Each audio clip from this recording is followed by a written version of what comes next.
Welcome everyone.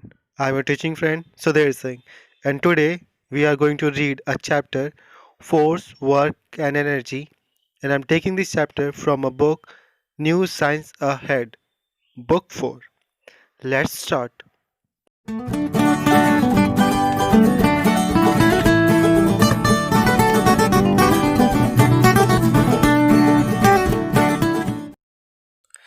तो आज हमें स्टार्ट करना है वर्क से, ठीक है। तो चलिए स्टार्ट करते हैं। When you use force to move things, you do work। मतलब जब आप किसी भी चीज़ को मूव करते हैं, ठीक है, टू मूव एनी थिंग्स, जब कभी आप किसी चीज़ को मूव करते हैं तो उसके लिए आप क्या यूज़ करते हैं? फोर्स यूज़ करते हैं, ठीक है। तो फोर्स का यूज़ करके हम किसी भी ऑब्जेक्ट को उसके एक प्लेस से उसके दूसरे प्लेस पर उसको ले जाते हैं, तो इसे ही हम लोग वर्क कहना कहते हैं, ठीक है। तो इसे हम लोग वर्क करना कहते हैं, ठीक। पुशिंग और pulling a book is easy, but pushing और pulling a heavy table is difficult.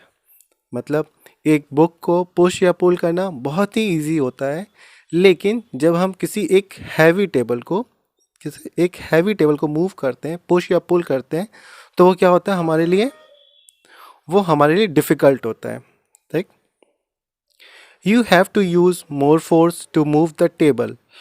आप ज़्यादा फोर्स का यूज़ करते हैं किसी एक टेबल को मूव करने के लिए as compare to a book, ठीक है।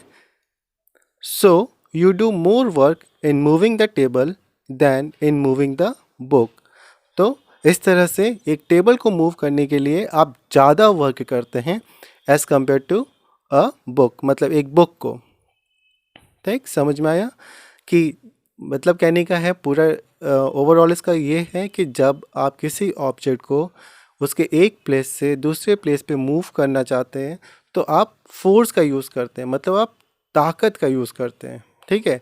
और उसी ताकत का यूज़ करके जब आप एक ऑब्जेक्ट को उसके एक प्लेस से दूसरे प्लेस पे पहुंचा देते हैं तो उसे हम लोग वर्क करना कहते हैं, ठीक है। You do work. पुशिंग और pulling a book is easy, मतलब एक बुक को पुश या पुल करना ईजी होता है एज़ कम्पेयर टू एक हैवी टेबल से, ठीक। अच्छा, ऐसे क्यों हो रहा है कि एक हैवी टेबल को मूव करना में ज़्यादा वर्क लग रहा है एज़ कम्पेयर टू एक बुक से, ठीक है। तो इसका ये मत समझिएगा कि बुक छोटा है तो इसलिए उसमें कम फोर्स लग रहा है, टेबल बड़ा है इसलिए उसमें ज़्यादा लग रहा है, नहीं। ऐसा हम लोग इस वजह से करते हैं क्योंकि जो बुक का जो वेट है, बुक का जो वेट, भार जो है वो क्या होता है, एक टेबल के कंपैरिजन में कम है, ठीक है। समझिए इस चीज़ को कि जो बुक का जो वेट है, जो भार है उसका, एक टेबल के कंपैरिजन में क्या है, वो कम है, और टेबल का जो वेट है वो क्या है, ज़्यादा है। इसलिए जब हम किसी बुक को मूव करते हैं from one place to other, हम लोग लेस वर्क करते हैं, ठीक है, लेस फोर्स यूज़ करते हैं, जिसकी वजह से हमारा लेस वर्क होता है। लेकिन जब हम किसी एक हैवी ऑब्जेक्ट, जैसे कि एक हैवी टेबल हो गया या कोई भी एक हैवी ऑब्जेक्ट, मान लीजिए हैवी बॉक्स हो गया, ठीक है, जिसका वेट क्या है, ज़्यादा है, जब हम उसको मूव करते हैं from one place to other, उस टाइम पर हम लोग ज़्यादा फोर्स यूज़ करते हैं। क्या करते हैं? ज़्यादा फोर्स यूज़ करते हैं, ठीक है। तो उस ज़्यादा फोर्स को यूज़ करने में हम लोग क्या करते हैं, ज़्यादा वर्क करते हैं। समझ में आया? तो इसका कहने का मतलब है जब किसी भी ऑब्जेक्ट का वेट क्या होगा, ज़्यादा होगा, तो फोर्स भी हम लोग क्या करेंगे, ज़्यादा लगाएंगे, जिसके वजह से जो हमारा वर्क डन होगा, डब्ल्यू के जो वर्क डन होगा वो भी क्या होगा, ज़्यादा होगा, ठीक है। तो हमारा वर्क डन ज़्यादा कब होगा, जब किसी ऑब्जेक्ट का वेट ज़्यादा होगा, ठीक है।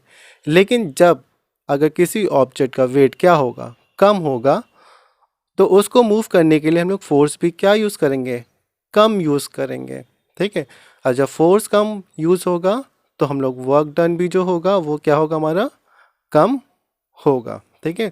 वही चीज़ यहाँ पे कह रहा है, आपके पूरे इस पैराग्राफ में वही चीज़ कह रहा है कि when you use force to move things you do work. जब आप किसी चीज़ को मूव करते हैं फोर्स का यूज़ करके तो आप काम करते हैं। पुशिंग और pulling a book is easy, but pushing और pulling a heavy table is difficult, ठीक है। एक बुक को पुश या पुल करना ईजी होता है, लेकिन एक हैवी टेबल को जब हम लोग पुश या पुल करते हैं तो वो ज़्यादा डिफ़िकल्ट होता है। डिफ़िकल्ट क्यों होता है? क्योंकि जो बुक का वेट है वो क्या है, कम है, इसलिए फोर्स भी कम यूज़ किए और वर्क डन भी हमारा क्या हो गया, कम लगा, तो इसलिए इसे क्या कहा जा रहा है, इज़ ईजी। ठीक है, पुशिंग और pulling a book is easy. लेकिन जब एक हैवी टेबल को पुश या पुल करते हैं तो उसका जो वेट होता है वो क्या होता है, ज़्यादा होता है, तो हम लोग फोर्स भी क्या करते हैं, ज़्यादा यूज़ करते हैं, जिसकी वजह से हमारा जो वर्क डन भी होता है वो क्या होता है, ज़्यादा होता है। ठीक है, समझ में आया? और यही वजह है, so you do more work in moving the table than in moving the book. ठीक, तो चलिए ये हो गया आपका वर्क। बाकी सिंपल मशीन अभी आपके सिलेबस में नहीं है, तो सिंपल मशीन में ये जो लीवर पुली है ये हम लोग अभी नहीं पढ़ेंगे। नेक्स्ट आपका आता है एनर्जी। ठीक, और एनर्जी हम सभी जानते हैं, एनर्जी क्या होता है, एनर्जी मतलब ताकत, क्षमता। ठीक है, किसी को काम करने का जो ताकत, जो क्षमता होता है, उसी को ही हम लोग क्या कहते हैं, एनर्जी कहते हैं। ठीक, energy is the ability to do work. Energy क्या है, एक ताकत या क्षमता है किसी भी काम को करने के लिए। ठीक है, जब हमारे अंदर एनर्जी नहीं होगा तो हम कोई काम नहीं कर पाते हैं। ठीक है, लेकिन जब हमारे अंदर एनर्जी भरपूर रहेगा तो हम लोग किसी भी काम को कर लेते हैं। ठीक, और वो एनर्जी हमें कहाँ से मिलता है, हम सभी जानते हैं, अभी हमने क्लास 2 में पढ़ा ही था, डिफरेंट काइंड्स ऑफ फूड, जो कि फूड एनर्जी गिविंग फूड ये सब हम लोग खाते हैं, जिसकी वजह से हमारे बॉडी में क्या होता है, एनर्जी आता है, और उस एनर्जी से हम लोग क्या करते हैं, अपना जो वर्क होता है उसे करते हैं।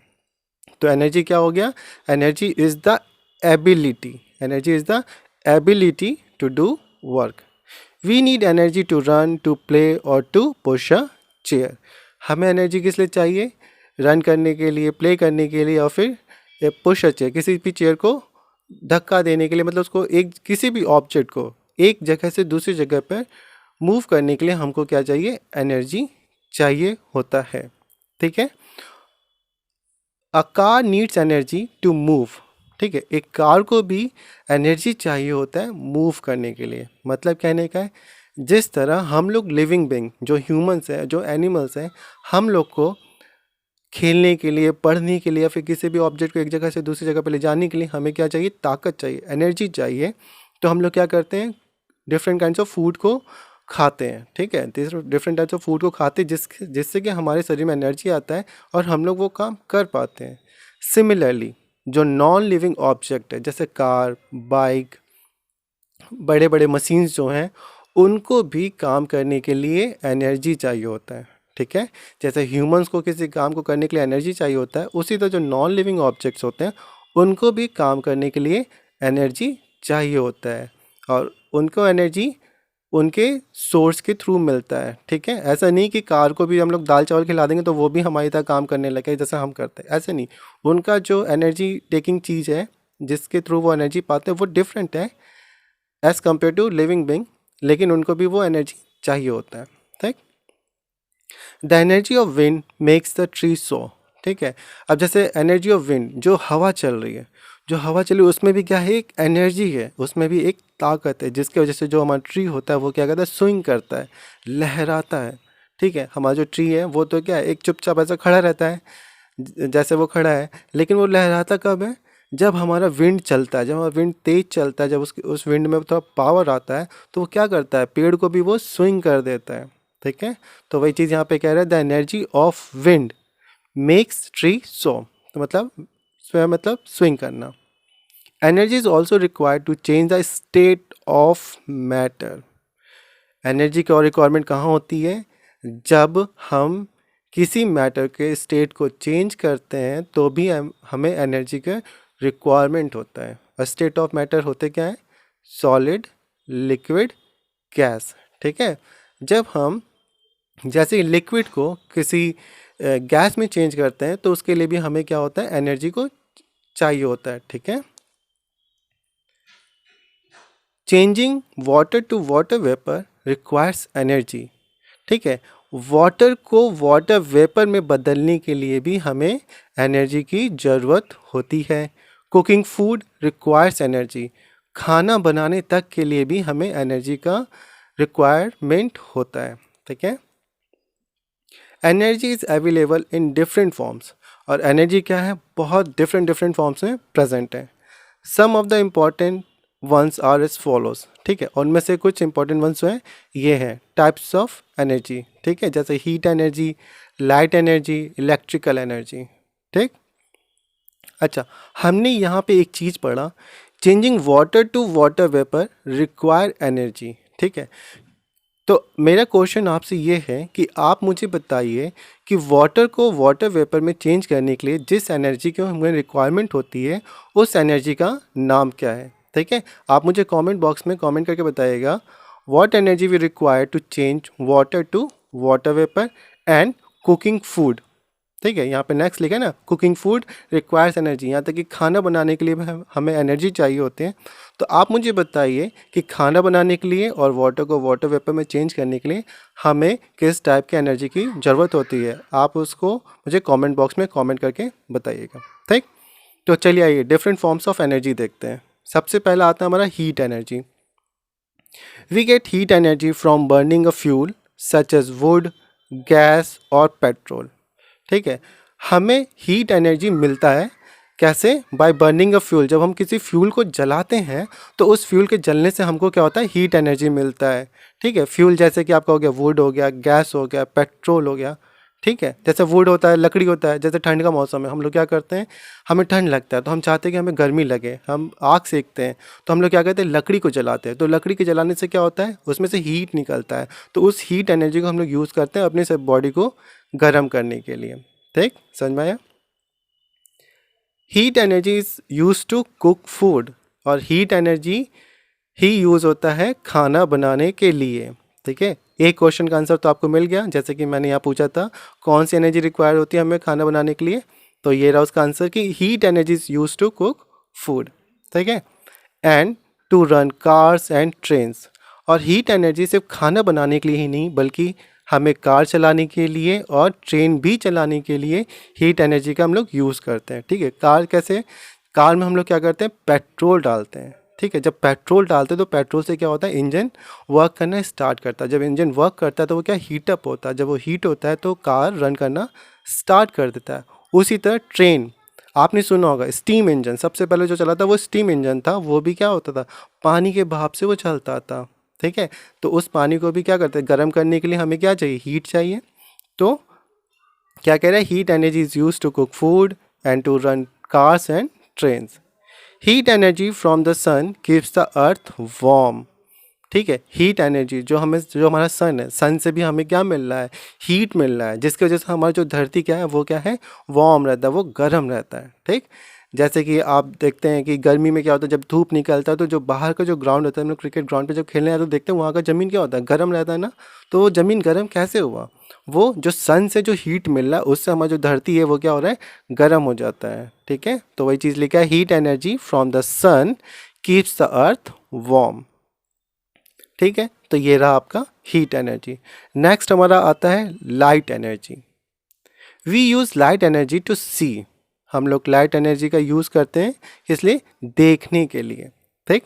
जैसे कि कभी अंधेरा हो जाता है तो हम लोग क्या मशाल जलाते थे पुराने ज़माने में, तो मशाल या जैसे उसको क्या कहते हैं, लैंटेन जलाते हैं, ठीक है। लैंटेन जलाते हैं तो उसमें क्या होता है, जब जलता है वो लैंटेन तो उसमें से रोशनी होती है, तो रोशनी से हमको क्या होता है, चीज़ें दिखने लगती हैं। तो उस वक्त हम लोग कौन सी एनर्जी यूज़ कर रहे हैं, हम लोग यूज़ कर रहे हैं लाइट एनर्जी का। We use light energy to see. Plant use light energy from the sun to make food.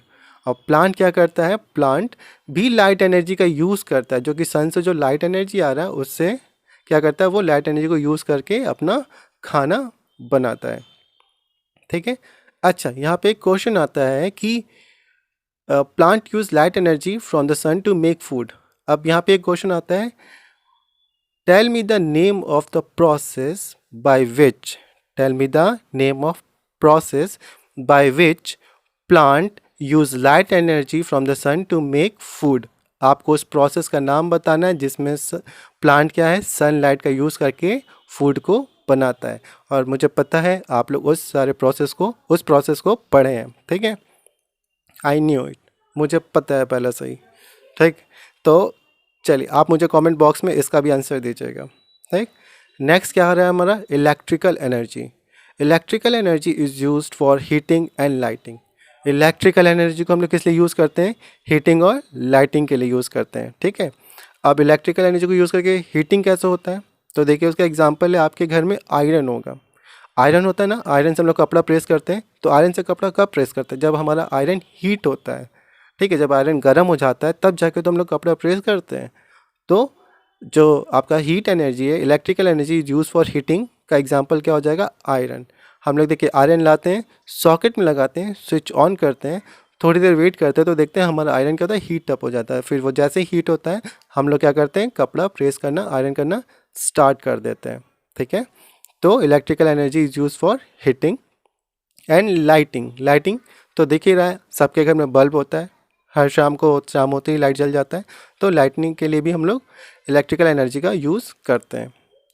It is also use for running electrical gadgets such as computer, refrigerator, air conditioner, fans and television, ठीक है। और electrical energy का और कहाँ use होता है? हम लोग जब इलेक्ट्रिकल गैजेट, गैजेट मतलब जो सामान है, जैसे कि हमारा फ़ोन हो गया, कंप्यूटर हो गया, फ़ोन हो गया, आपका एयर कंडीशनर हो गया, रेफ्रिजरेटर हो गया, ठीक है, टेलीविज़न हो गया, ये सब भी क्या है? किस पे वर्क कर रहे हैं? ये सब भी इलेक्ट्रिकल एनर्जी पे वर्क कर रहे हैं। अगर इलेक्ट्रिकल एनर्जी नहीं रहेगा तो हमारा कोई भी इलेक्ट्रिकल गैजेट जो है, गैजेट मतलब वही सामान, कंप्यूटर, फ़ोन, ये सब रेफ्रिजरेटर सामान, इनको ही गैजेट कहते हैं। तो ये सब क्या होगा? वर्क नहीं करेगा, ठीक है। तो ये था हमारा एनर्जी का, समझ में आया? तो इस पूरे पेज पे देखिए 3 क्वेश्चन है। पहला क्वेश्चन है ये आपका कि what energy we require to change water to water vapour, ठीक। दूसरा क्वेश्चन हमारा था cooking food, what energy we require to cook food, ठीक है। और फिर आपका नेक्स्ट क्वेश्चन ये था, थर्ड क्वेश्चन, कि tell me the name of the process in which plant use light energy from the sun to make food, ठीक है। तो ये था हमारा एनर्जी का। तो आज हमने पढ़ा वर्क पढ़ा, ठीक है, व्हाट इज़ वर्क और वर्क क्या होता है। वर्क में समझ में आ गया, जिस ऑब्जेक्ट का वेट ज़्यादा होगा उसमें फोर्स ज़्यादा लगेगा तो वर्क डन भी क्या होगा? ज़्यादा लगेगा। जिस ऑब्जेक्ट का वेट कम होगा तो उसमें फोर्स भी हम कम यूज़ करेंगे उसको मूव करने में, तो उसमें वर्क भी हमारा क्या होगा? कम होगा, ठीक। फिर हमने पढ़ा एनर्जी, जैसे कि हम ह्यूमन बींग्स को या लिविंग बींग्स को किसी भी काम को करने के लिए एनर्जी की रिक्वायरमेंट होती है, जिसको हम लोग डिफरेंट टाइप्स ऑफ फूड के थ्रू पाते हैं। उसी तरह जो अर्थ में नॉन लिविंग ऑब्जेक्ट है, जो काम करते हैं, जो मूव करते हैं, नॉन लिविंग ऑब्जेक्ट, जैसे कि आपका कार, ट्रेन, हैवी मशीन्स जो फैक्ट्रीज़ में जो होते हैं, ठीक है, उनको भी मूव करने के लिए, उनको भी काम करने के लिए एनर्जी का रिक्वायरमेंट होता है, ठीक है। बस ये है कि उनकी जो एनर्जी होती है वो दूसरे तरीके से मिलती है। जैसे कि जो चीज़, जैसे कि हम cooking food, to run car और ट्रेन को हमको करने के लिए हमें हीट एनर्जी की रिक्वायरमेंट होती है, ठीक है। और टू सी, देखने के लिए, ठीक है, हम लोग लाइट एनर्जी का यूज़ करते हैं। और अपने इलेक्ट्रिकल गैजेट को चलाने के लिए हम लोग इलेक्ट्रिकल एनर्जी का यूज़ करते हैं। So these are the different forms of energy and this is energy and we learn what is work. तो आज के वीडियो में हमने ये 2 टॉपिक को कवर किया है। बहुत ही धीरे धीरे से हम लोग इसलिए पढ़ रहे हैं क्योंकि यही चीज़ आगे जाके ना आपको एक बहुत वाइड एरिया में देखने को मिलेगा, एक बहुत वाइड चैप्टर्स में देखने को मिलेगा, जिसमें आपको समझना बहुत ज़्यादा, मतलब ओपन माइंडेड से समझना पड़ेगा। तो उसको समझने के लिए आपको पहले बेस बहुत अच्छे से क्लियर होना चाहिए, बहुत अच्छे से चीज़ों को समझ में आना चाहिए। इसलिए हम बहुत ही धीरे धीरे और आराम से चीज़ों को आपको पढ़ा रहे हैं, समझा रहे हैं, ठीक। समझ में आया? और आज का मेरा जो ये 3 क्वेश्चन है उस चीज़ को ध्यान दीजिएगा और उसके आंसर आप कमेंट बॉक्स में मुझे करिएगा अगर आपको पता है तो। मेरे ख्याल से मैक्सिमम लोग को पता है क्योंकि आप सब ने how plant make their food ये चैप्टर मतलब पढ़ा ही होगा आप लोगों ने, मुझे पता है। और ये जो वाटर वेपर वाला भी, ये सिंपल लॉजिक है। अगर आप अपने घर में भी देखेंगे आसपास तो आपको दिख जाएगा कि वाटर को वाटर वेपर में चेंज करने के लिए कौन सी एनर्जी आपको रिक्वायरमेंट हो रही है, ठीक है। तो आज हम लोग बस यहीं तक पढ़ेंगे और जो नेक्स्ट क्लास होगा, जो नेक्स्ट लेक्चर होगा उसमें हम लोग पढ़ेंगे सोर्स ऑफ एनर्जी, ठीक है। और वो इस चैप्टर का लास्ट लेक्चर होगा, ठीक है, जिसमें हम लोग पढ़ेंगे सोर्स ऑफ एनर्जी को। और आज की क्लास हम लोग यहीं स्टॉप करते हैं एंड आई एम श्योर कि आप सबको आज के जो 2 टॉपिक है, वर्क और एनर्जी, दोनों समझ में आया होगा। इन केस आपको नहीं समझ में आया तो आप मुझे कमेंट बॉक्स में कमेंट करके बता दीजिएगा कि सर मुझे इस पॉइंट पे नहीं समझ में आया, मैं उस पॉइंट को फिर से एक्सप्लेन करूँगा। Till then, keep smiling, keep studying, see you guys soon.